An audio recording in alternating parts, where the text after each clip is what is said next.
Hey everyone, welcome back to Corporate Decoder, the place where we try to find if the big boys are really playing fair or just playing us all.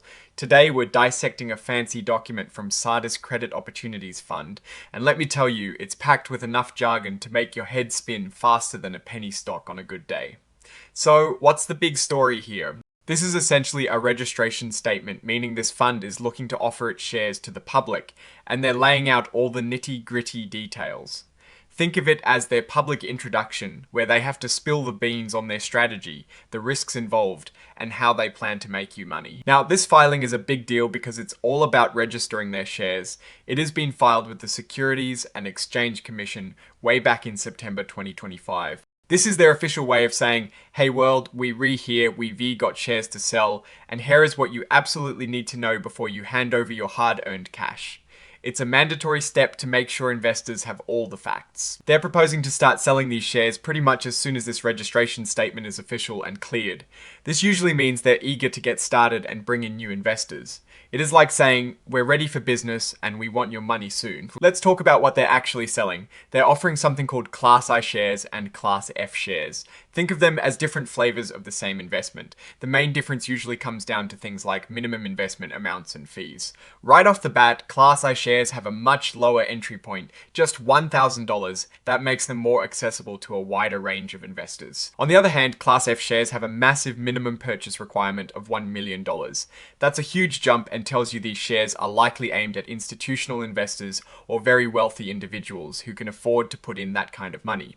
It is a sign of how they re-segmenting their offerings. So what exactly is this fund trying to do for your money? Their lofty goal is to get you a total return. That means they want to make money for you in two ways, through income, like interest payments, and through capital appreciation, meaning the value of your investment going up. It sounds good, but the devil is always in the details, right? How do they plan to achieve this total return? Their main game plan is to invest in loans and things called securitized debt instruments. This is where things get a bit complex. Basically, they're buying up debt from various sources like mortgages, car loans, credit card debt, and packaging them up to sell as investments.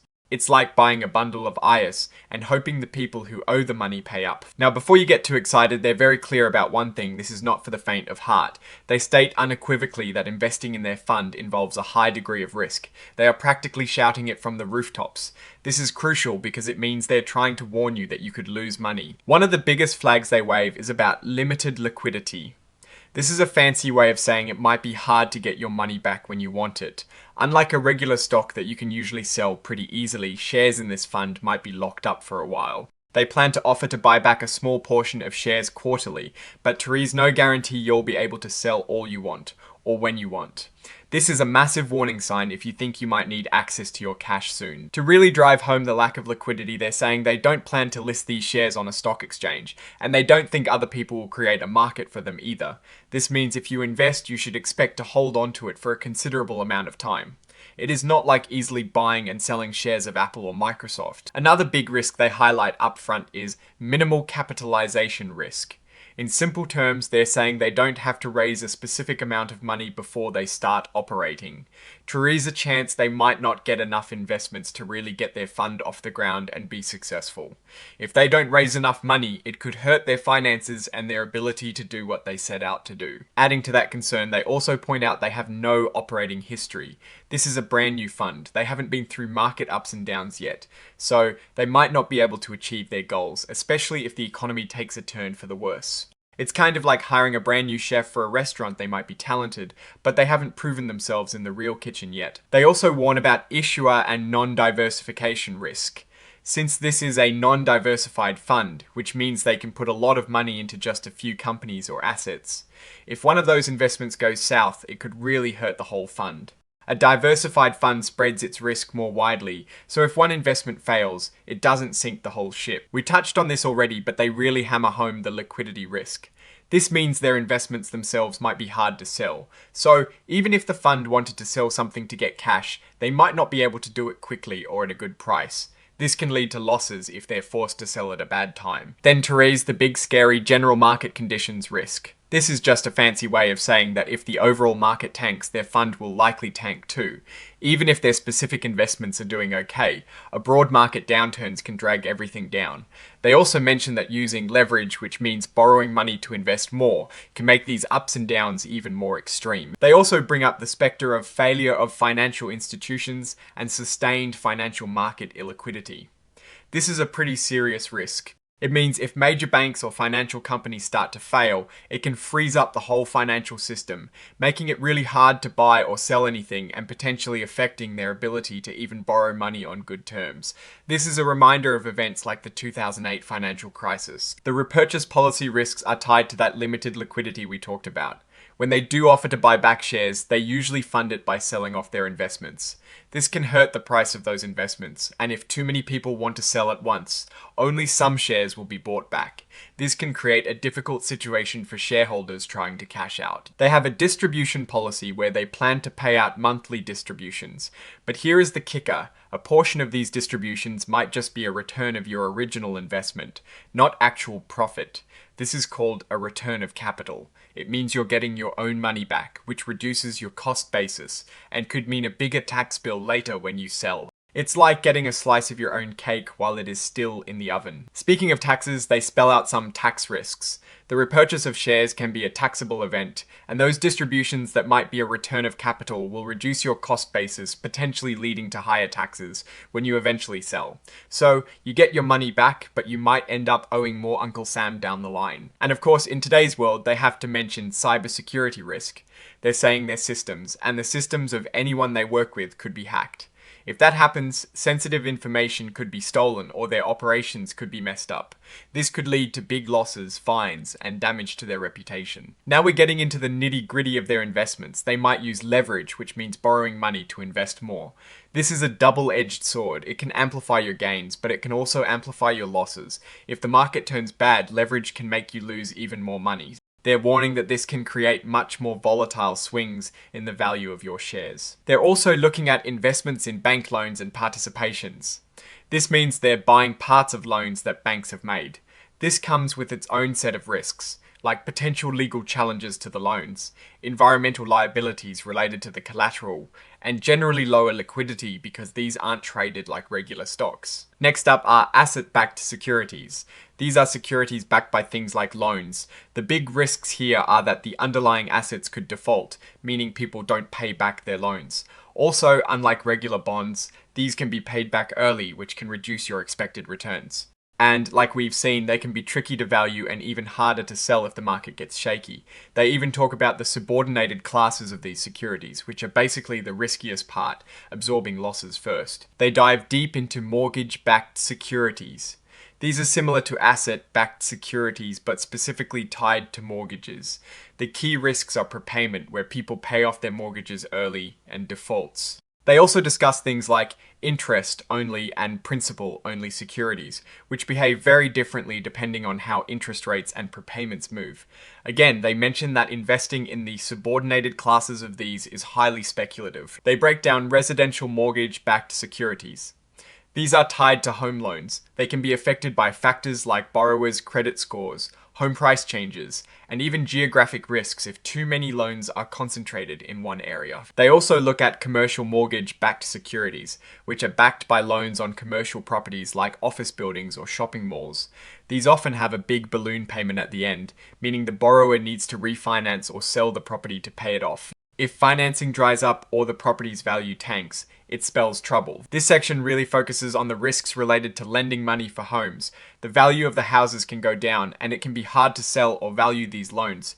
If the fund ends up having to take ownership of a foreclosed property, they'll have to deal with all the costs and headaches of owning real estate. They are also willing to invest in distressed and defaulted investments.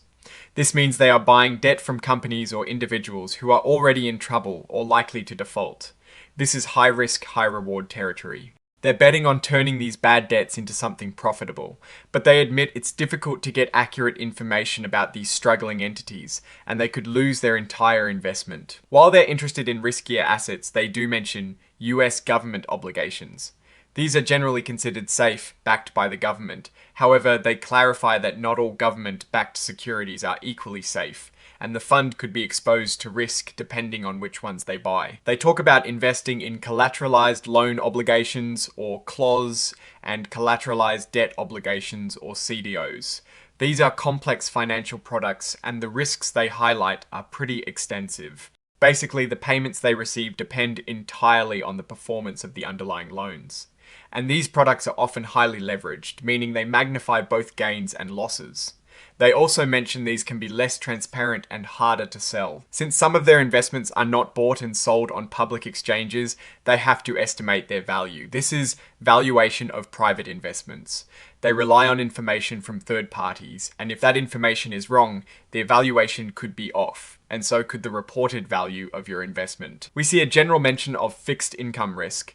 This is broad, but it basically means that the value of investments that pay a fixed interest rate can go down when interest rates go up. It is a fundamental concept in bond investing. They're not shy about buying high yield and unrated securities, also known as junk bonds. These are debt from riskier companies that pay a higher interest rate to compensate for that risk. They explicitly call them speculative and more susceptible to economic downturns and defaults.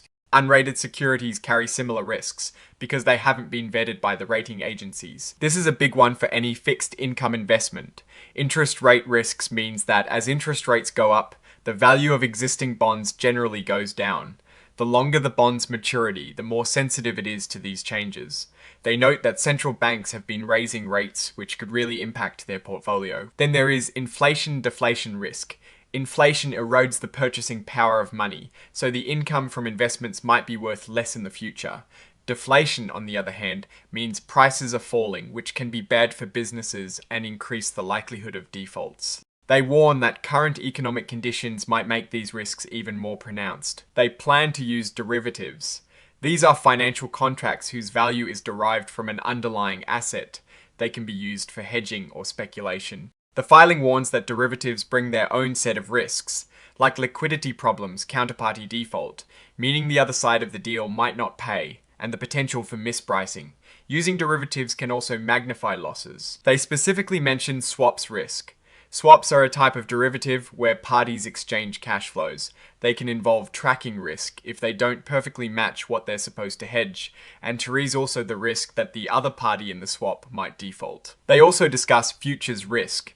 Futures contracts also involve leverage and can have prices that don't perfectly track the underlying asset, leading to potential losses. We keep coming back to leveraging risk. This is just a constant reminder that borrowing money to invest magnifies both gains and losses, and increases volatility, especially when interest rates on those borrowings fluctuate. Underlying many of these investments is credit risk.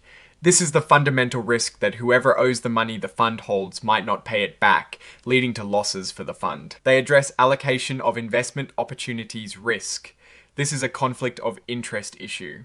Since Sardis Group LLC, the investment advisor, might manage other funds or accounts, there is a possibility they might steer the best investment opportunities to those other accounts instead of to this fund, especially if those other accounts are more profitable for them. This particular part of the filing is a bit technical. When we see a statement like this form is a registration statement pursuant to General Instruction B, or a post-effective amendment thereto that will become effective upon filing with the Commission pursuant to Rule 462E under the Securities Act. It is about how the filing gets approved. It suggests they might be using a streamlined process for this particular update, making it effective faster. Now, onto the money part, we're looking at the total annual fund operating expenses after fee waiver and on your expense limitation. This table shows you what you'll actually be paying. For Class I shares, after all the waivers and limitations, you are looking at 2.00% of your investment each year. For Class F shares, it's a bit lower at 1.50%. This difference in fees is a major reason why they have those different share classes, especially with that giant minimum investment for Class F. They often try to offer lower fees to big investors. And here is the 1-year hypothetical expense example. If you put $1,000 into Class I shares, you pay about about $20 in expenses for that year.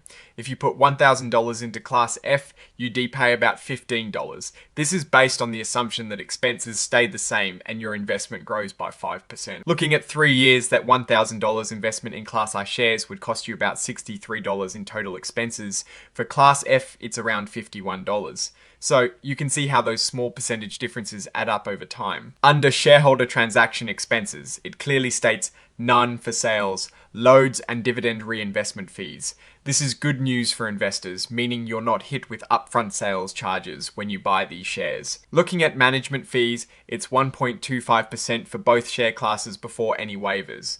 This is the fee paid to the investment advisor, Sardis Group, LLC, for managing the fund. S investments and other expenses are estimated at 0.57%.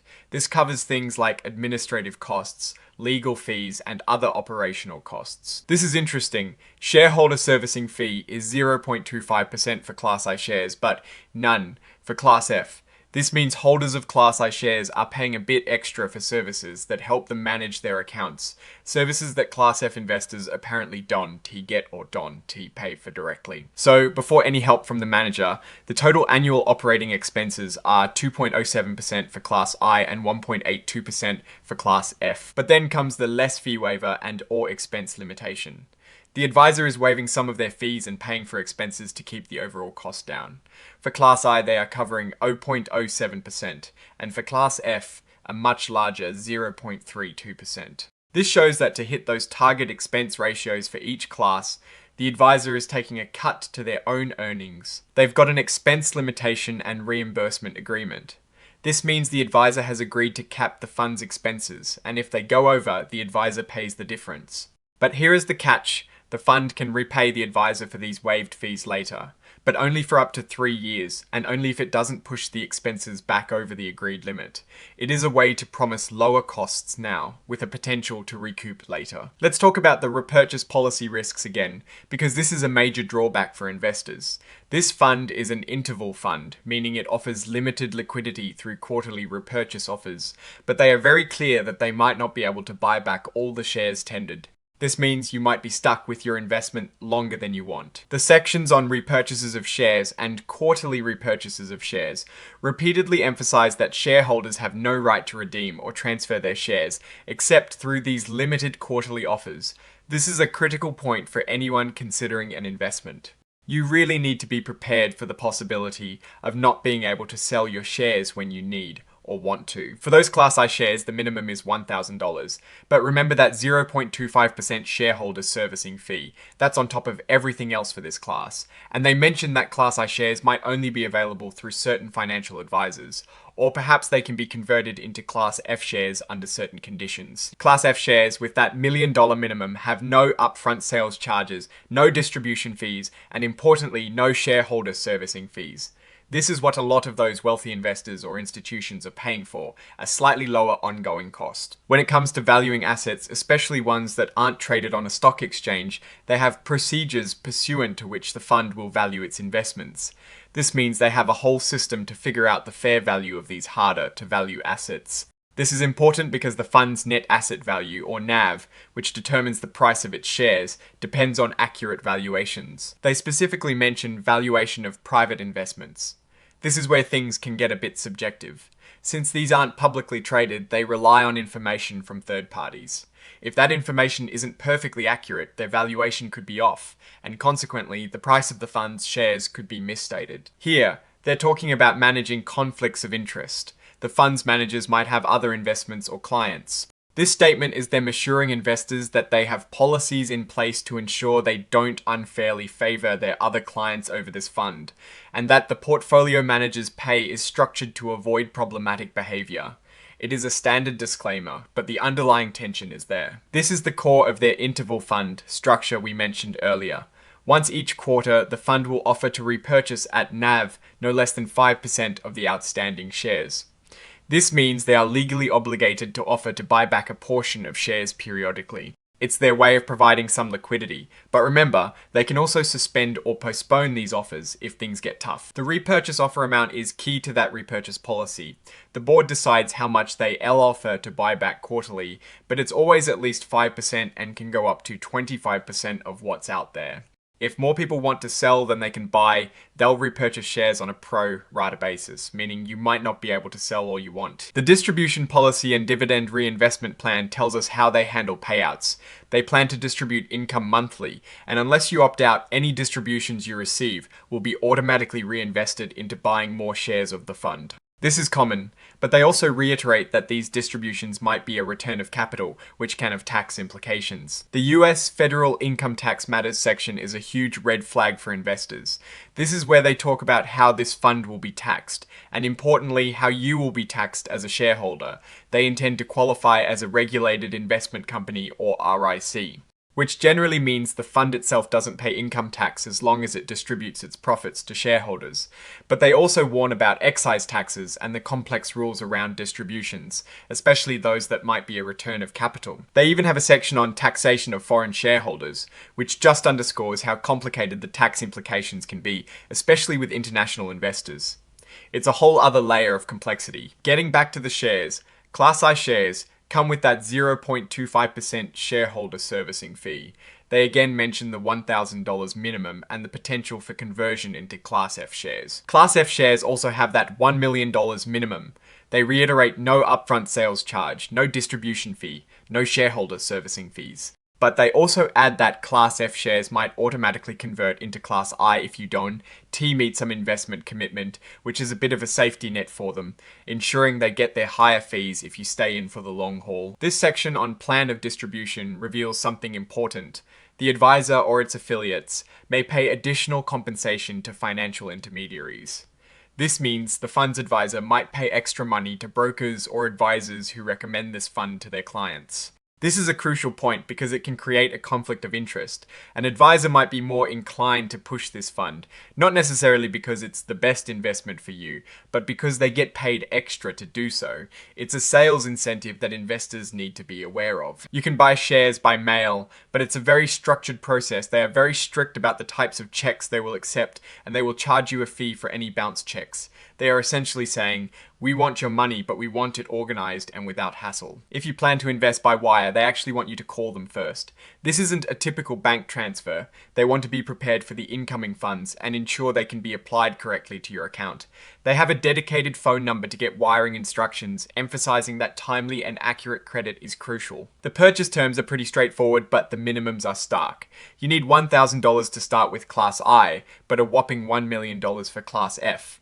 They do, however, reserve the right to waive these minimums, especially for institutional investors, or if a financial intermediary can bring in multiple clients. When it comes to picking a share class, they provide a little checklist. What's available to you, how much you plan to invest, how long you think you'll hold it, and the total costs. This is good advice generally, but it hammers home the fee differences we've seen. This section revisits Class I shares and reiterates the minimum, the servicing fee, and the potential for conversion into Class F. It's a subtle push to get investors to either commit to a larger amount or be aware of the ongoing fees. And then Class F shares again with its high barrier to entry. They emphasize that if you start with Class F and don't meet certain investment thresholds, you might automatically convert to Class I. This is likely to encourage those larger investments and maintain the fee structure for these premium shares. Looking at the management team, they discuss the board leadership structure. Mary Moran Zevin is the chairwoman of the board, and they detail her responsibilities like setting meeting agendas and providing information to board members. This is all about good governance and making sure the company is run responsibly. The trustee qualifications section lists out the experience of the board members. You see a lot of background in law, accounting, and financial services. This is meant to show that they have a capable team overseeing the fund and looking out for investors' interests. Under the advisor, we find out Sardis Group LLC is the investment advisor.